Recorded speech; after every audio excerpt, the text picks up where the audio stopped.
Masih tentang strategi Putin yang memiliki kekuatan bersama di Eropa dengan Turki dan kekuatan Rusia di sisa dunia bersama Tiongkok. Asli, keren langkah mereka ini. Untuk mereka menjadi global player, mereka mengambil langkah-langkahnya penuh dengan perhitungan. Seperti langkah Grandmaster catur berelo rating 5.000 kali ya.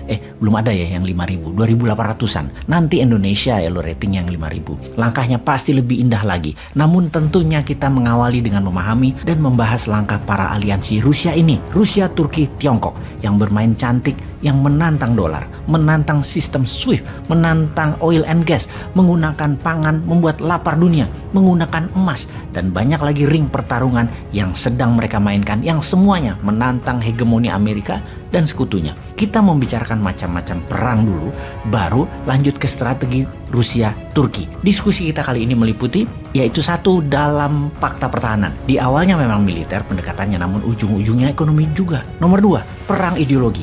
Perang komunis versus perang demokrasi. Perang religi versus komunis versus demokrasi. Dan terakhir, kita bahas sejarah Nusantara yang oleh Gajah Mada menggunakan pendekatan ekonomi di dalam menyatukan. Bacanya menaklukkan ya, Nusantara yang sekarang ditiru oleh Tiongkok, yaitu menggunakan pendekatan ekonominya dalam penaklukan sebuah wilayah. Menjadikan sejak tahun 2013 dunia bergeser jauh dari poros utamanya yang selalu menggunakan kekuatan militer atau hard power menjadi menggunakan soft power, pakai penaklukan ekonomi. Kita bahas sekarang. Dalam perang ada perebutan wilayah untuk tujuan ekonomi dan perebutan wilayah untuk disebarkannya ideologi. Ada yang ideologi agama, ada yang ideologi politik seperti komunisme versus demokrasi. Sungguh, dalam perang ideologi adalah perang yang paling tidak terbaca, yaitu perang ideologi uang dan perang kekayaan. Kalau dibungkus dengan propaganda kemakmuran, rakyat padahal oligar dan dia juga yang kaya. Kemudian ada ideologi politik seperti ideologi komunis, juga ideologi religi. Keduanya ideologi tersebut adalah yang paling terlihat karena ada identitas fisik baik yang individu atau kelompoknya. Kedua ideologi, baik politik maupun religi atau agama, dipandang sangat menakutkan. Kefanatikan pemegang ideologi ini tumpah darah pun mereka lakukan. Sementara kalau dibungkus dengan ekonomi seperti obornya Tiongkok, terjadinya pandangan yang bias. Obor itu memakmurkan siapa sesungguhnya? Keuntungan siapa yang terbesar bagi negara yang bergabung dengan Tiongkok? Rakyatnya atau pejabatnya? Kemudian juga pengaruhnya untuk sebuah negara. Pimpinan negara tersebut, siapa saja menunggu giliran bergantian, tetap ditentukan oleh Beijing karena memang begitu strategi penaklukannya, menggunakan pejabat yang berpihak pada Beijing. Siapapun orangnya, kapanpun eranya, apapun rezimnya, pokoknya uang dimudahkan untuk pejabat tersebut berkuasa, dan tentunya sekali lagi, yang untung pastinya yang punya strategi soft power. Saat ini obor, saat ini Tiongkok yang melakukan. Kita rincikan lebih dalam lagi untuk memahami arti ekonomi dengan melihat fakta sejarah. Sekalian menjawab pertanyaan, mengapa Eropa kaya dan Afrika miskin? Mengapa Amerika Utara kaya?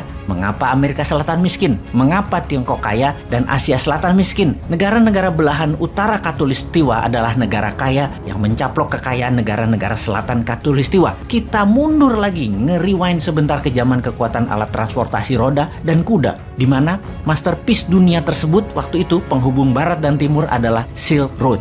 Pertukaran produk dan pengembangan produksi kertas Tiongkok, mesiu Tiongkok, rempah dan emasnya India, bahan baju dari India, sutra dari Tiongkok, dibarter piring, keramik, perhiasan Eropa, sampai kemudian kemajuan teknologi navigasi perkapalan dari Timur Tengah ke Eropa. Ketika dunia perkapalan tumbuh kurang dari 50 tahun di Eropa, Silk Road hanya dipakai kurang dari 20%-nya saja. Dunia lebih cepat terhubung melalui laut. Kemajuan teknologi permesinan Eropa menuntut banyak bahan baku. Kemakmuran Eropa menuntut makin banyaknya barang produksi, dan barang produksi memerlukan bahan baku. Inilah awal bangsa utara menjadi lebih cepat maju karena 4 musim membuat mereka selama ribuan tahun yang cuacanya keras, membuat mereka sekali lagi memiliki peradaban keras dan harus survive dengan banyak inovasi. Inovasi adalah kunci survival sebuah bangsa, dan kerasnya musim di wilayah utara Khatulistiwa yang kebanyakan adalah sangat ekstrim, mulai dari panas kering di atas 35 derajat Celcius hingga dingin membeku di bawah 10 derajat Celcius,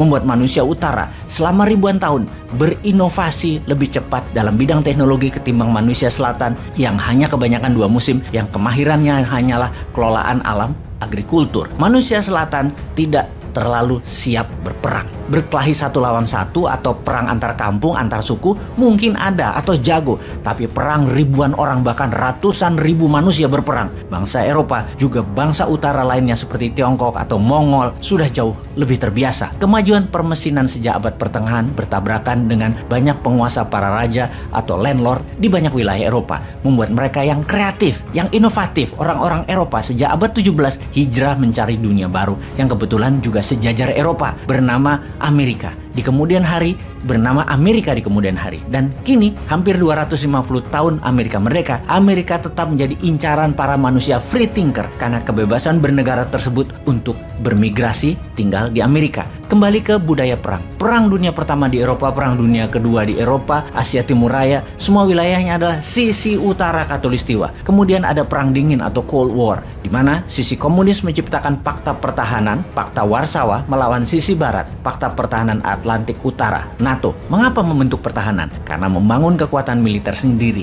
biayanya sangat besar. Kemudian dalam periode panjang belum tentu ada serangan. Namun tanpa persiapan perang tersebut, sebuah wilayah akan menjadi lemah dan mudah ditaklukkan oleh pemimpin ambisius, visioner, dan biasanya sangat menyukai sejarah masa lalu akan kebesaran bangsanya. Punya romantisme sejarah lah kira-kira. Kita semua tahu saat ini negara agresor itu adalah Amerika. Kalau tidak mau diserang ya gabung dengan Amerika, atau lebih tepatnya takluk pada Amerika dan kekayaan alam sebuah wilayah disedot ke Amerika untuk kepentingan Amerika. Tidak nurut, digulingkan pemerintahannya atau diembargo atau diserang secara militer terang-terangan. Seperti Erdogan akan digulingkan oleh Amerika namun diselamatkan oleh Rusia. Juga bukti lain, perang saat ini oleh Amerika adalah ke negara-negara penghasil fosil oil yang memang akan terus dipegang Amerika, minyak dan gas bumi dunia itu. Kembali ke peran Turki kali ini dalam perang di Ukraina. Turki tidak menjalankan perintah NATO untuk memberikan sanksi ekonomi dan embargo produk Rusia, malah melakukan sebaliknya. Transaksi dua negara meningkat tajam. Juga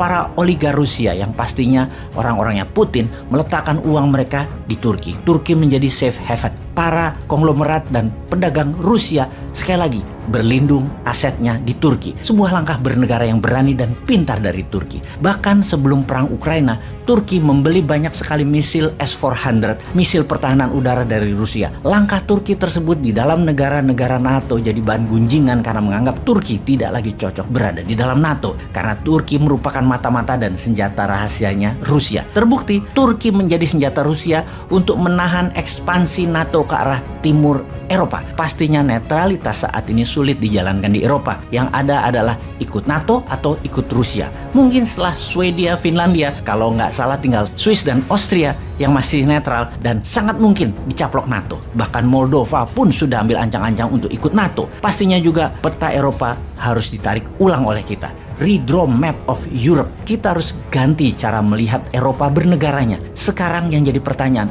perang ini terjadi karena NATO menyerang atau karena Rusia menyerang? Saat ini Ukraina jadi ujung tombak NATO. 18 billion dolar anggaran baru dari negara Eropa dan Amerika menurunkan lebih 40 billion dolar lagi. Kalau di total dalam rupiah kira-kira hampir 900 triliun kira-kira. Saat ini di Brussel, Belgia, tempat komando sentral NATO melawan Rusia sedang merapatkan barisan. Apa kira-kira langkah mereka selanjutnya? Panjang nih perang dunia ketiganya.